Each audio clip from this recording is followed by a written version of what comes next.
Rétro Hebdo. Rétro Hebdo. Et oui, c'est la synthèse hebdomadaire de l'actualité. Bonjour ou bonsoir, c'est l'endroit où vous nous suivez. D'abord le sommaire. Un incendie s'est déclaré ce samedi et a causé plusieurs dégâts au lycée technique Nyabigina en commune Makamba de la province de Burunga. Les élèves victimes du sinistre sont dans la désolation totale. Au sommaire aussi de cette synthèse hebdomadaire de l'actualité, le lancement officiel de l'exportation des minerais par le gouvernement burundais. Le chef de l'État qui a donné le coup d'envoi a annoncé la fin du commerce illicite des minerais et une autre brèche pour la rentrée de devises. Nous reviendrons également sur les faits de la gouvernance territoriale, droits de l'homme et j'en passe. À la présentation, Noris Ndouimana, encore une fois, bienvenue. Rétro Hebdo. Rétro Hebdo. Sécurité pour débuter cette synthèse hebdomadaire de l'actualité. Un incendie s'est déclaré ce samedi au lycée technique Nyabigina en commune Makamba de la province de Burunga. Une école à régime d'internat avec plus de 390 élèves internes. Les élèves de deuxième année n'ont rien sauvé au dortoir totalement calciné. Toute la communauté scolaire à Nyabigina plaide pour une assistance d'urgence. Les détails dans cette correspondance de Serge Sindayegaya depuis Burunga. Cet incendie s'est déclaré vers 8h le matin de ce samedi dans un dortoir abritant des élèves des deuxièmes années au lycée technique de Nyabigina, situé dans la commune de Makamba. Dans une profonde tristesse, les élèves qui dormaient dans ce bâtiment affirment n'avoir rien pu sauver selon leurs témoignages. Ces élèves demandent de l'aide, expliquant qu'ils n'ont gardé que les vêtements qu'ils portaient au moment du sinistre. Nous avons beaucoup perdu suite à cet incendie, notamment les cahiers, les vêtements. Il y a aussi ceux qui sont sortis avec les habits de leurs camarades, c'est-à-dire qu'ils restent avec les sous-vêtements.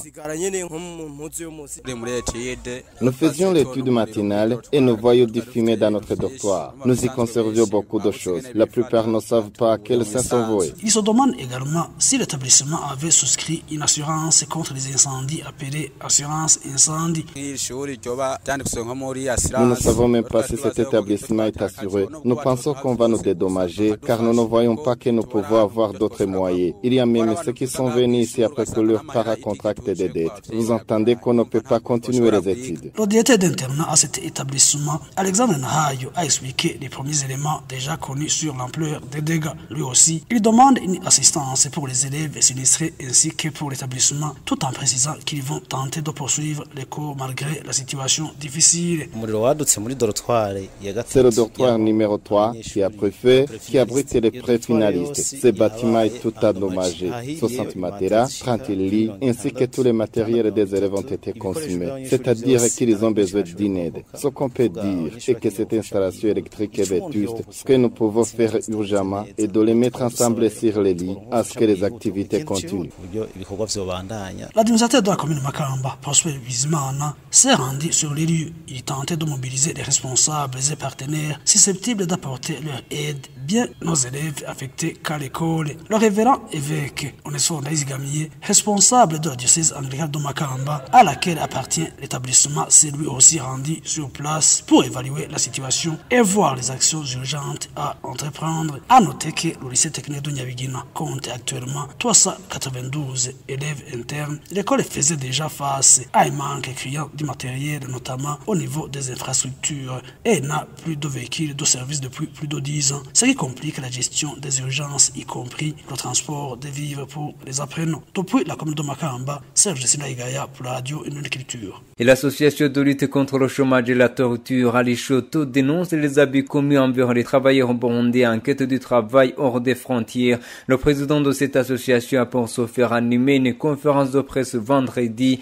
et adresser un bilan lourd. Le coordinateur de la l'Ishoto, Vianney Ndaïsaba, a déploré la violation de l'accord de principe entre le Burundi et les pays d'accueil. Il a exhorté le gouvernement burundais à veiller au respect des conventions signées. Une organisation de la société civile burundaise a appris avec consternation la violation des droits fondamentaux et la dignité de nos compatriotes résidant dans les différents pays, en particulier ceux du Golfe et certains pays africains, Tanzanie, Zambie et Malawi. En Zambie, par exemple, de nombreux Burundais ont été arrêtés et incarcérés seront toujours les rapports à notre disposition. Certains Burundais ont signalé des cas de torture, de traitement dégradant et de conditions de détention difficiles.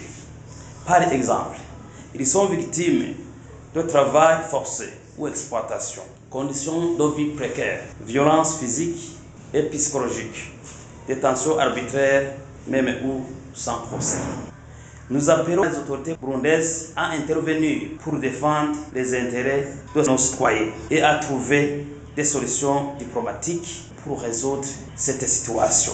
Aristote demande également au gouvernement burundais de suivre ces cas avec attention et de veiller à ce que les conventions de partenariat pour le partage des travailleurs sont mises en application. Elle exhorte également les pays concernés à respecter les règles pour la protection des droits de l'homme, notamment la Déclaration universelle des droits de l'homme. Entre-temps, l'Assemblée nationale du Burundi a analysé et adopté lundi de cette semaine un projet de loi portant ratification par la République du Burundi de l'accord entre le Burundi et le gouvernement de la République de Serbie relatif aux accords de coopération dans différents secteurs, les conditions d'obtention de visa pour les Burundais voulant se rendre en Serbie, à part le privilège reconnu aux détenteurs de passeports diplomatiques et passeports de service, a dominé les échanges et Judenahayo. Le projet de loi ne comporte pas de dispositions précises visant à empêcher les Burundais qui se rendront en Serbie sans visa grâce à cet accord de continuer vers les pays de l'Union européenne,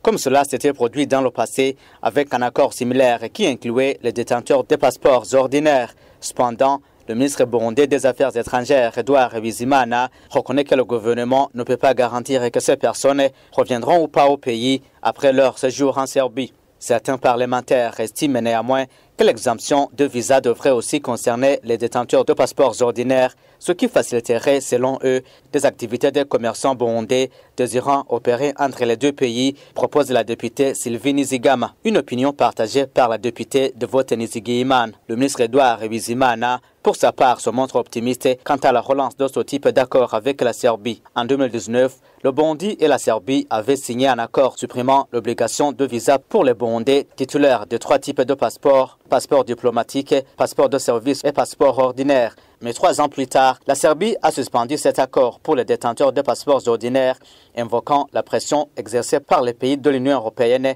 à cause du flux des Burundais qui entraient en Serbie avant de poursuivre leur route vers les pays de l'Union européenne de manière irrégulière. Le nombre exact de Burundais ayant rejoint l'Union européenne par cette voie reste inconnu. La Fédération nationale des syndicats du secteur de l'éducation et de l'enseignement au Burundi a réclamé cette semaine l'opérationnalisation du moyen total de la politique de réaffectation du personnel enseignant récemment redéployé, comme cela venait d'être annoncé par le ministre de l'Éducation nationale et de la recherche scientifique. Son président Antoine Manuma déplore encore des cas d'enseignants restant loin de leur résidence malgré les difficultés au niveau de transport et de survie de leur ménage. Monsieur Manuma se réjouit quand même que certains enseignants ont commencé à regagner la case de départ. Suivez. Un certain nombre d'enseignants redéployés au cours des années 2016 et 2017 ont déjà regagné leur localité d'origine. Le début du mouvement retour des enseignants redéployés est un geste louable que la Fédération nationale des syndicats du secteur de l'enseignement et de l'éducation du Burundi, FENASEB, apprécie positivement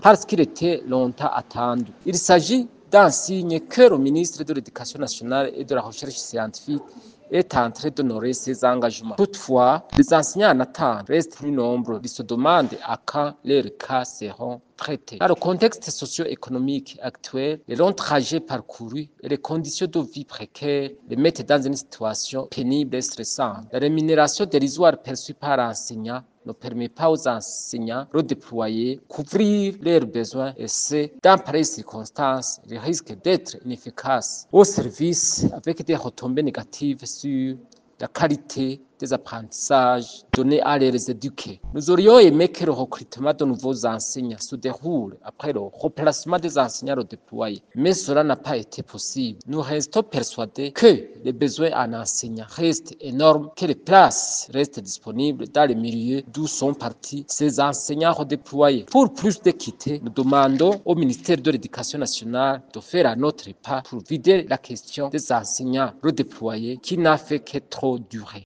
élevage à présent des éleveurs de porc en province de Bujumbura ont alerté sur l'accentuation de rouge du porc décimant les bêtes chaque année. Cela a été évoqué lors d'une réunion animée mardi par le Premier ministre burundais à leur intention.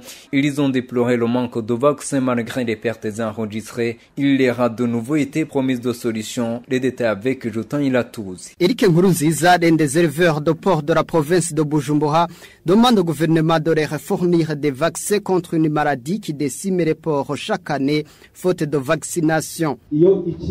Vers la fin de la saison sèche, plusieurs porcs décèdent. Pendant plusieurs années que je viens de passer dans mon métier, je n'ai jamais vu une campagne de vaccination de porcs, sauf une fois dans l'ancienne province d'Ongozi, et il y avait une plus-value. Je ne sais pas alors si au sein du ministère, il y a ce qui est prévu. Le ministère de l'élevage informe qu'actuellement les porcs sont menacés par une maladie appelée rouget du porc. La ministre Karini Mbarushimana précise que le ministère est en train de chercher 100 000 doses de vaccins contre cette maladie. Nous aussi, nous l'avons remarqué, la maladie dite rouget du porc menace surtout les provinces de Butanyerera, Gitega et Bujumbura. Nous avons cherché, nous sommes en train de chercher 100 000 doses de vaccins pour voir comment stopper la propagation de cette maladie. Il en profite pour lancer un appel. Je lance un appel aux autorités administratives et ceux du ministère de l'Agriculture, l'Élevage, l'Environnement de nous aider en donnant l'information dès les premiers symptômes. Le manque d'information favorise sa propagation. En raison des maladies qui tuent régulièrement le bétail au Burundi à cause du manque de vaccins, le Premier ministre Nestor Ntahuntuye estime que l'État devrait augmenter le budget alloué à ce secteur. C'est vrai, nous savons que les vaccins sont très importants et il n'y en a pas pour plusieurs types de bétail. Donc, ça demande que les prévisions budgétaires soient majorées pour ce secteur. L'État burundais encourage ces derniers temps des investisseurs à se lancer dans l'élevage de plusieurs têtes de bétail, leur promettant même des terrains pour développer ces projets. Cependant, certains investisseurs intéressés par ce secteur expriment des inquiétudes concernant le manque de vaccins dans le pays, alors même qu'en janvier 2024, le chef de l'État avait réuni tous les éleveurs de porcs pour exprimer son souhait de voir ce type d'élevage se développer davantage. Rétro Hebdo. Rétro Hebdo. C'est la rétrospective hebdomadaire de l'actualité ayant marqué cette semaine sur la radio Union de Culture que vous suivez. Nous sommes en modulation de fréquence sur le 88.2 MHz à Bujumbura et dans ses environs, mais aussi sur le 99.9 MHz dans le reste de l'étendue du territoire national. Vous nous suivez aussi en ligne sur le site internet et sur nos plateformes respectives Facebook et le compte X Radio Union de Culture comme sur la chaîne YouTube Indundi TV. En page économie, le gouvernement burundais a officiellement lancé mardi l'exportation de minerais. Le coup d'envoi a été donné par le chef de l'État et allant de 260 tonnes de quartz vert, de la métisse et des minerais utilisés dans la fabrication de bijoux, des objets décoratifs et à des fins médicales en provenance de Bururi, Kirundo et Bubanza ont été écoulés vers la Chine. Le président burundais Evariste Ndayishimiye a précisé que le revenu issu de cette première vente servira à acquérir des équipements nécessaires pour professionnaliser davantage le secteur minier, surtout la transformation locale. Je vous prie de l'écouter. Il a été traduit en français par Egide Nahayo. Nous constatons que le Burundi est riche et dispose de la jeunesse qui a de la force et de l'intelligence, ainsi que les minerais. Qu'est-ce qui manque alors? La main-d'œuvre est disponible, le champ est prêt. C'est pourquoi nous nous sommes mis ensemble avec les jeunes. Nous avons des jeunes qui ont des connaissances dans l'exploitation des minerais et qui peuvent le détecter. Dans l'exploitation des minerais, nous avons déjà atteint une grande production dans ces 2 mois et c'est cela qui témoigne ce que nous allons gagner. Ce sont des pierres précieuses, mais ce n'est pas seulement ça. Il y a aussi le coltan, la castérite, que les jeunes extraits et collectes qui seront bientôt exportés. C'est pourquoi nous avons l'espoir d'avoir des devises qui nous permettront d'avoir ce qu'on n'a pas dans le pays. Avec ces minerais, nous pourrons avoir des machines pour la transformation. C'est ça dans le développement. On commence avec l'exploitation artisanale et on finit par avoir des machines qui nous permettront d'exporter ce qui sera transformé ici au Burundi. Les réactions n'ont pas tardé alors chez les organisations de la société civile et militants pour la culture de transparence. Après cette annonce, l'Observatoire de lutte contre la corruption et les malversations économiques Olicom estime qu'il s'agit d'une étape importante, mais qui oblige une attention particulière pour que le secteur minier apporte réellement un apport considérable au développement intégral du Burundi. Le porte-parole de l'Observatoire, Alexis Nimubona, au cours d'une interview accordée à la radio Indonde Culture, réitérait un appel de cette organisation pour le changement de mentalité des responsables publics. Nous considérons cette activité comme un message au Burundi que les activités d'extraction et de commercialisation des minerais burundais vont se faire dans la transparence. Au sein de l'Olicom, pour que le secteur minier puisse contribuer normalement dans le développement des Burundais, les activités d'extraction et de commercialisation des minerais doivent se faire dans la transparence. C'est-à-dire que cette activité devrait être ouverte à toutes les personnes qui le veulent et qui ont les capacités de le faire. C'est vrai, le secteur minier parmi les secteurs cibles pour contribuer dans la réalisation de la vision du Burundi émergent en 2040 et un pays développé en 2060. Mais si le pays n'engage pas des efforts suffisants pour promouvoir la gouvernance et la lutte contre la corruption, ce secteur n'apportera rien comme jadis. Au sein de l'Olicom, nous demandons qu'il y ait un changement de comportement en commençant par les cadres administratifs tout en promouvant la bonne gouvernance, le leadership et la lutte contre la corruption. Le développement du pays continuera à être un rêve autant que les responsables administratifs ne seraient pas des modèles dans le respect des lois et des règlements qui régissent le pays et quand ils continueraient à confondre les intérêts publics et leurs intérêts. Et pour sa part, l'organisation Parole et Action pour le réveil de conscience et évolution de mentalité a posé la mise en place de textes d'application du code des miniers en vigueur, l'actualisation de la carte minière, la stratégie minière, mais aussi la coordination institutionnelle est forte pour que l'exploitation minière aboutisse aux résultats escomptés. Suivez à ce propos Faustin Ndikumana, il est le directeur national de Parsem. Le secteur minier au Burundi, pour qu'il soit efficace, et il y a certains éléments qu'il faut considérer. D'abord, il faut un code minier complet parce que le code minier actuel manque encore certains textes d'application. Et la politique minière doit aussi être tracée. La stratégie minière qui trace le contexte, les défis, quelle est la trajectoire pour relever ces défis petit à petit. Troisièmement, il faut actualiser la carte minière, savoir quelle quantité de minerais regorge notre sous-sol, savoir les localiser. Il faut savoir actualiser notre carte minière. Quatrièmement, il faut une bonne coordination institutionnelle, la collaboration des institutions. Il faut vraiment une coordination institutionnelle nécessaire pour que vraiment la collaboration enregistre des résultats visibles avec une valeur ajoutée avérée. Et il faut aussi la concurrence, la prospection. Il faut mettre en concurrence les entreprises de prospection, d'exploitation, la transparence des contrats. Un pays qui veut marquer la transparence dans l'exploitation minière doit adhérer à l'ITIE. C'est une institution internationale qui aide, qui assiste les pays en voie de développement pour que leur secteur minier soit exploité dans la stricte transparence, pour que, en contrepartie, ces États reçoivent des recettes à la hauteur des minéraux exploités et exportés. Il faut aussi la transparence dans l'achat des devises, la traçabilité dans le budget et enfin la lutte contre la corruption. Parlant toujours de l'économie, la Banque de la République du Burundi a formellement interdit toute décoration par des billets de monnaie, tout comme tout usage abusif de la monnaie burundaise. Dans un communiqué rendu public jeudi, la Banque centrale a mis en garde quiconque se rendra coupable de ces actes de mauvais usage de billets de monnaie. Le porte-parole de la BRB, Bellarmé Bacinoni,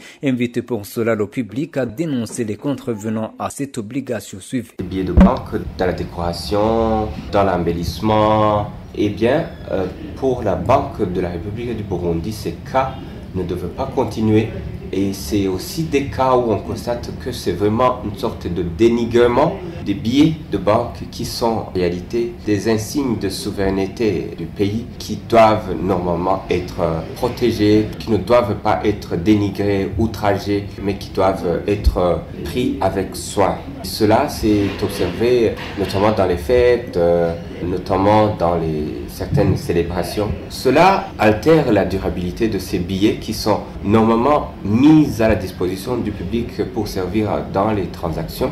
Et la Banque centrale dépense un coût énorme pour pouvoir mettre à la disposition de l'économie ces billets. Et c'est pourquoi nous disons, eh bien, protégeons ensemble ces billets, ne les utilisons que pour des motifs pour lesquels ils ont été mis à la disposition de l'économie, à savoir servir dans les transactions. Par ce communiqué, la banque met en garde toute personne qui se rendra coupable de ces actes de mauvais usage des billets que cette personne sera punie conformément aux dispositions applicables du code pénal burundais.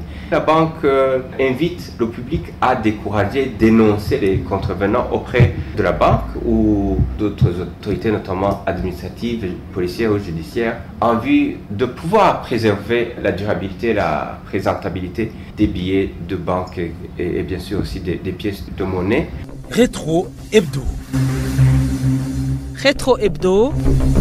C'est la synthèse hebdomadaire de l'actualité que vous suivez toujours sur la radio Indone Culture, un rapport de mise en œuvre du plan de travail budget annuel du gouvernement burundais pour le deuxième semestre exercice 2024-2025 a été présenté devant les deux chambres du Parlement réunies mardi au palais des congrès de Kigobe à Bujumbura. C'est le premier ministre burundais qui était l'invité du jour. Il a été révélé alors qu'au cours de cette période, l'on a enregistré un dépassement de plus de 2% du budget normalement prévu, ce qui a intrigué les parlementaires et a réagi en plénière. Cléria Kanhundi. Des députés se disent préoccupés par une nette différence qui se manifeste entre les taux de liquidation du budget et le taux de décaissement de celui-ci. C'est notamment le cas du député Eric Nshimirimana qui s'interroge alors sur le dépassement du budget. La sénatrice Léocadine Isaba abonde dans le même sens, s'interrogeant quant à elle sur qui doit veiller à éviter les dépassements. Le premier ministre Nestor Nahanoye fournit ainsi quelques explications. C'est vrai, le taux de décaissement de 61%, il y a une mauvaise interprétation, mais aussi le fait de ne pas donner les vrais chiffres parce que ce n'est que le calcul arithmétique qui a fait que le taux de décaissement soit de 61%. Si on avait commencé par déduire le montant de dette qui est de 1700 milliards, le taux de décaissement serait revu à la hausse. Je pense que ce n'est qu'une erreur, sinon le taux de décaissement est en hausse. Ce mardi, le Premier ministre a présenté devant le Parlement réuni en congrès le rapport de mise en œuvre du plan de travail et budget annuel du gouvernement pour le deuxième semestre exercice 2024-2025 de janvier à juin 2025. Il y a eu un dépassement du budget de 2,2% alors qu'il y a eu révision du budget. Des conflits liés aux limites des entités administratives conformément au nouveau découpage administratif ont été signalés au cours de cette semaine. C'était à marge d'un atelier de validation des données cartographiques des limites administratives. Lequel atelier avait vu la participation des gouverneurs de province et des administratifs communaux jeudi en province Gitega. Les administratifs à la base ont été appelés à s'adresser au ministre de tutelle pour un meilleur traitement de différents cas de conflits du genre. Notre correspondant à Gitega, Nissenangouvou, était sur place. Son reportage. Les activités de mise en place des données cartographiques des limites administratives selon le nouveau découpage administratif ont déjà pris fin. C'est ce qu'a annoncé Nicolas Ndayishimiye, directeur général de l'Institut national de la statistique du Burundi et président du bureau central du recensement, ce jeudi dans la capitale politique à l'intention des gouverneurs de provinces et administrateurs des communes dans un atelier de validation relative. Le président du BCR a souligné les incohérences ayant marqué ce travail, notamment l'existence des collines situées à l'écart par rapport aux zones dont elles dépendent. À titre illustratif, les cas des collines Gahoko, Kavumu, Kigusu et Nyamugari dans la province Buhumuza, une circonscription qui a été marquée par beaucoup de cas de cette incohérence France à propos des conflits entre les administratifs à la base et liés aux limites de leurs entités respectives. Le directeur général de l'administration du territoire au ministère de l'Intérieur, Valentin Naïmana, dit que la spéculation en est la cause majeure et les invite à approcher le ministère de tutelle en vue de résoudre cette problématique et conformément aux dispositions réglementaires y afférentes. Quant au gouverneur de la province Urunga, Parfait Monigny-Oka, il a suggéré de prendre du temps nécessaire pour résoudre cette problématique en faveur surtout de la population de ces localités. Nicolas Ndaïchimié, président du PCR, a précisé avoir attendu la mise en place des autorités issues des élections de 2025 qui seront habilitées à faire respecter ces limites de leurs entités respectives selon le nouveau découpage administratif, sans oublier d'informer que toutes les opérations statistiques du recensement prendront fin en décembre 2027. Alison Nagouvo, Gitega, Radio Indounie Culture. Le découpage administratif inquiète aussi les responsables politiques et ceux des organisations de la société civile burundaise. La problématique faisait objet du débat dans un café de presse organisé par l'Observatoire de lutte contre la corruption et les malversations économiques comme mardi. Les intervenants ont fustigé l'absence de planification pour cette réforme. Les précisions avec Odilon Hejiman. Le nouveau découpage administratif au Burundi, l'une des préoccupations soulevées par des acteurs politiques ainsi que des sociétés civiles. Gabriel Banzawitonde, président du parti Alliance pour la paix, regrette que certains postes soient presque vacants jusqu'à présent, alors qu'on est à l'approche des élections présidentielles. Le nouveau découpage administratif a débuté avec l'an 2023 et devient effectif après les récentes élections. Mais 3 mois viennent de s'écouler sans avoir mis en place des institutions. Et il ne faut pas oublier qu'on est à l'approche des élections de 2027. Les préparatifs donc vont aggraver la situation. Cette instabilité politique est la cause principale de ce problème. D'autres inquiétudes sont soulevées par Gabriel Rufiri, président de l'Observatoire de lutte contre la corruption et les malversations économiques, qui plaide pour l'intervention des experts. Le nouveau découpage administratif ne peut pas être effectif si l'organisation du gouvernement n'a pas changé. Pouvez-vous m'expliquer cette fusion répétitive des ministères depuis 2005? Avec ce tâtonnement de l'administration, je propose qu'on recrute des experts internationaux pour mener des études, sinon le pays va chuter sans le savoir. Quant à Léo Singenda Koumana, l'ancien président de la Chambre basse du Parlement burundais, il déplore que ce projet portant le découpage administratif n'a pas bien analysé ce qui peut freiner le développement du pays. On a commencé cette réforme alors qu'il n'y a pas de mesures d'accompagnement. On fait ce qu'on veut. Les administrateurs et les cadres des ministères ne savent pas ce qu'il faut faire. La situation pourra être compliquée. Avant que le découpage administratif devienne effectif, le gouvernement devrait mettre en place des fonds autonomes, notamment pour les communes, comme l'explique Diomede Ninheretse, l'expert en économie. On vient de diminuer les communes et puis on veut gérer les fonds. Les communes ne peuvent pas se développer sans qu'on les confie environ 15 ou 20% du budget national. Cela doit être dans la loi budgétaire. On n'a pas encore construit les 11 départements des communes ainsi que les équipements qui ne sont pas encore disponibles. C'est très compliqué. Le nouveau découpage administratif au Burundi est devenu effectif après les élections législatives et communales du 5 juillet de l'année en cours. Toutefois, le Premier ministre burundais a tranquillisé le même jour quand il était invité au Parlement avec le nouveau département qui seront désormais opérationnels dans les 42 communes qui composent le Burundi. Une innovation alors selon lui pour des services de proximité. Nestor Naonouye a néanmoins reconnu quelques défis qui minent la réforme, comme un surnombre du personnel au vu de la taille des bureaux communaux, et a annoncé une alternative de location de bureaux là où ce manque sera signalé, mais aussi l'affectation des budgets alloués aux communes selon les besoins.